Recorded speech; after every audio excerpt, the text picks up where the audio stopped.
Assalamualaikum warahmatullahi wabarakatuh. Alhamdulillahirrahmanirrahim. Wabillahi nasta'in. Alhamdulillahirrahmanirrahim. Assalatu wassalam ala asrofil anbiya'i wal mursalin sayyidina Muhammadin wa ala alihi wa sahbihi ajma'in, amma ba'du. Di sini saya ada tugas UTS yang filsafat umum. Kita lanjutkan materinya selanjutnya. Nah, selanjutnya itu apa itu filsafat? Nah, filsafat itu ilmu pengetahuan yang mempelajari hakikat, realitas, dan keberadaan, serta apa yang dapat diketahui dan perilaku yang benar atau salah. Filsafat juga dapat diartikan sebagai pandangan tentang dunia dan segala hal di dalamnya.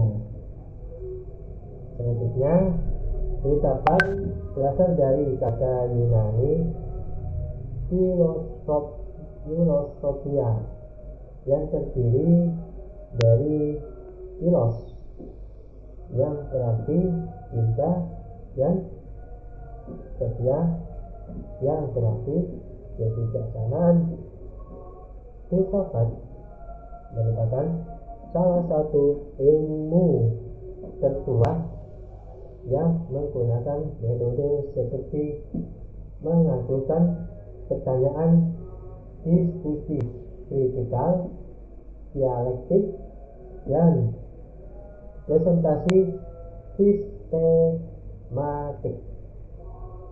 Filsafat memiliki beberapa tujuan, diantaranya membantu manusia berpikir lebih baik, membantu manusia bertindak lebih bijaksana, meningkatkan kualitas hidup, menjadi pedoman untuk mencari kebenaran yang hakiki, membantu manusia berpikir kritis dan positif.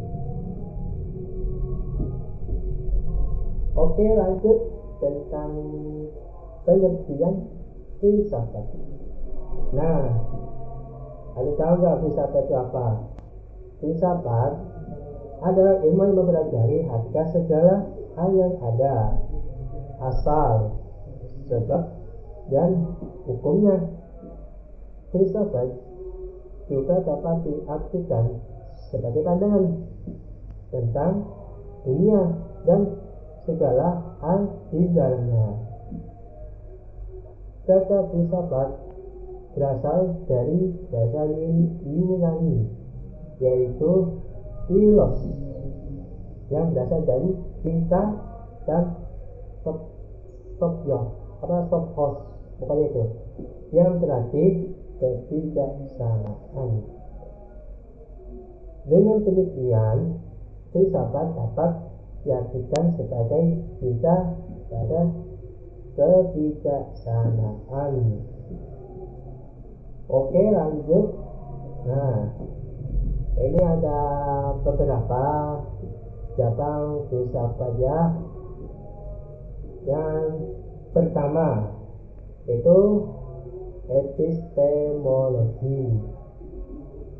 Yang kedua metafisika. Yang ketiga logika. Yang keempat etika. Yang kelima estetika. Yang keenam sejarah filsafat. Yang ketujuh metodologi. Yang terakhir itu aksiologi. Oke, lanjut. Kedudukan ilmu agama dan filsafat. Nah, filsafat ini ada 3 kedudukan penjelasannya. Nah, yang pertama ilmu adalah perangkat metode untuk mencari kebenaran. Ilmu pengetahuan mencari kebenaran dengan menggunakan metode ilmiah melalui penelitian. Nah, itu. Lanjut yang kedua, itu tentang agama. Penjelasan itu, agama lebih mengedepankan wahyu atau ilham dari zat yang dianggap Tuhan. Agama berusaha menjelaskan kebenaran melalui wahyu Tuhan. Nah, itu penjelasannya. Selanjutnya, filsafat. Nah, penjelasan itu, filsafat adalah berpikir tanpa batas dan berusaha mencari kebenaran dengan menggunakan akal. Nah, akal, pikiran, dan logika. Nah, dalam ajaran Islam, filsafat ilmu berarti mencari dan menuntut ilmu yang bermanfaat, menjauhkan diri dari ilmu yang tidak bermanfaat, dan mencari kebenaran yang sebenarnya. Nah, itu penjelasannya yang disebutkan dalam filsafat. Oke, selanjutnya. Nah, selanjutnya itu ada tabel sejarah filsafat beserta tokohnya. Nah, ini ada 3, yaitu periode, tokoh, dan pemikiran utama. Nah, yang periode yang pertama, Yunani klasik.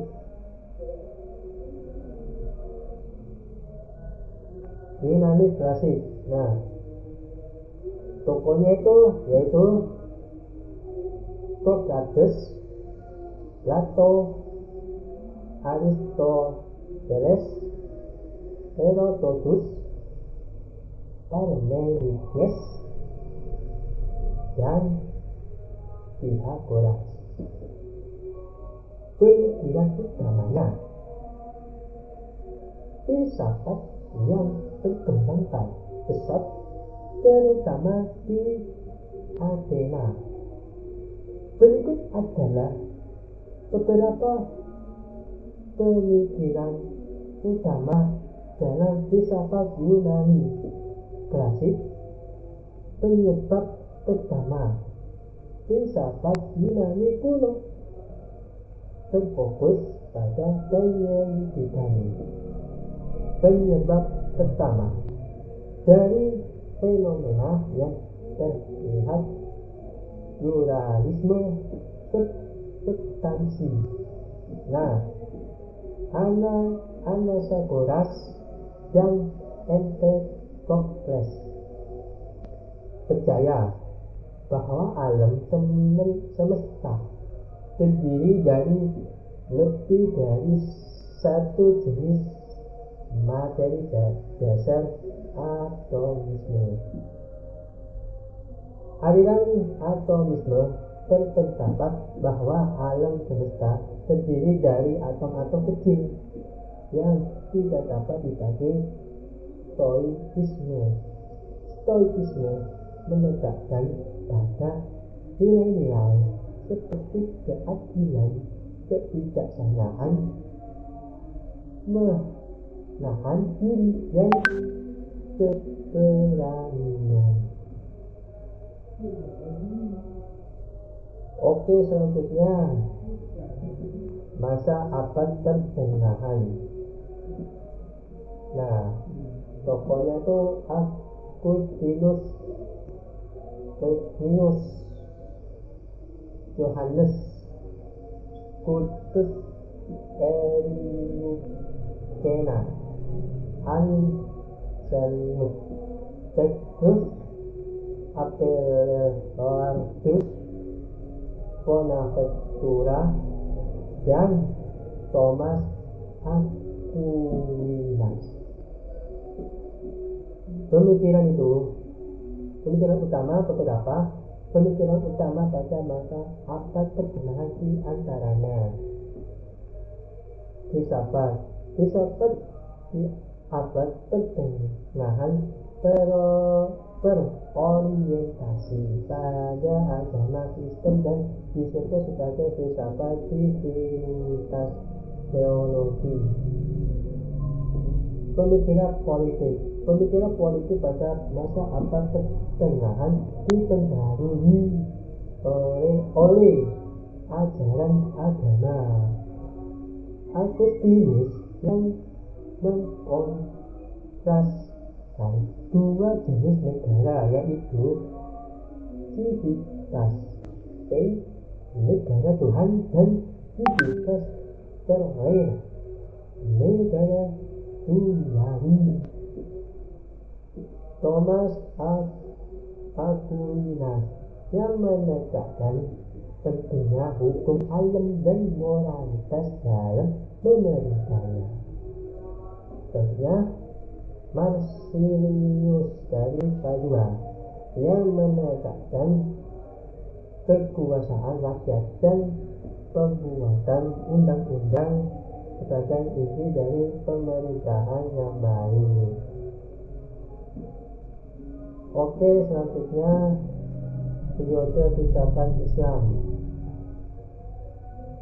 Nah, tokohnya Abu Yusuf Yakub itu Ishaq al-Kindi, Imam al-Ghazali, Ibnu Rushd,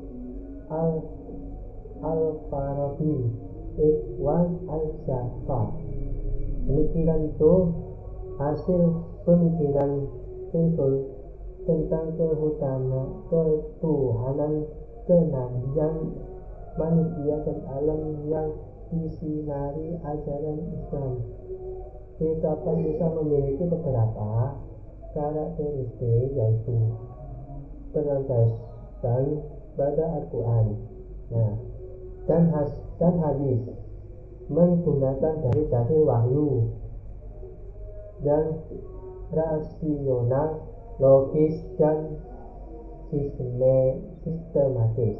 Beberapa tokoh yang terserang dalam perkembangan filsafat Islam di antaranya Al-Kindi. Nah, apa itu Al-Kindi? Al-Kindi dijuluki sebagai filosof Arab pertama dalam dunia Islam. Al-Kindi membagi lapangan filsafat Islam menjadi 3 bagian, yaitu ilmu fisika, ilmu matematika, dan ilmu ketuhanan. Kalau Al-Farabi mengemukakan teori hermeneutik. Oke, sekian itu saja.